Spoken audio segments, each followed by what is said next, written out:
comment tu expliques le fait que ces femmes-là éventuellement décident d'enlever le D'enlever leur hijab? hijab, ouais. C'est une très bonne question. Pour y répondre, je te dirais, il faut sortir du cadre normatif de halal ou haram ou obligatoire ou pas obligatoire. Il faut juste comprendre que porter cette lutte-là, c'est très difficile.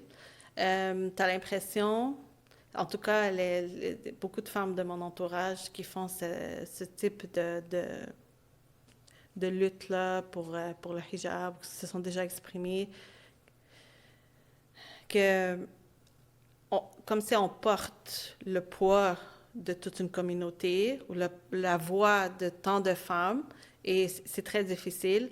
Et dans une société où la parole des femmes comme moi, comme d'autres femmes, elle est considérée comme non légitime, elle est silenciée, et donc on a des répercussions, des violences qu'on reçoit, que ce soit sur les réseaux sociaux, ou que ce soit en tout cas différentes stratégies pour nous faire taire.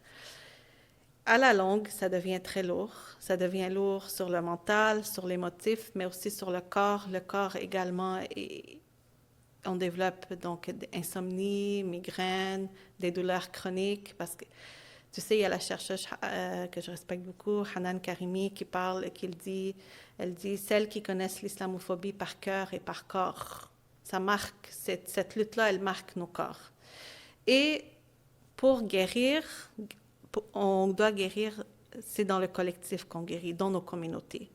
Alors, nos espaces communautaires doivent être des lieux où on accueille ces femmes-là, on valide leur struggle, leurs défis, et plutôt que de les juger. Alors, ce que je vois, c'est des femmes qui ont... Il y a plusieurs niveaux de religiosité, c'est normal, c'est correct. Et certaines femmes vont avoir une façon plus lousse, par exemple, de porter un hijab, une façon... Mais c'est correct, je veux dire, chacun est dans une démarche. Et il y a des femmes qui ne portent même pas le hijab, qui ont quand même cette démarche de lutte pour celles qui veulent porter le hijab.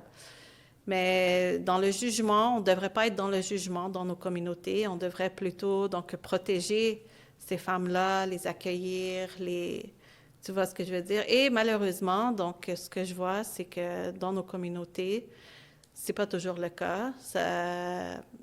Non, ces femmes-là sont jugées.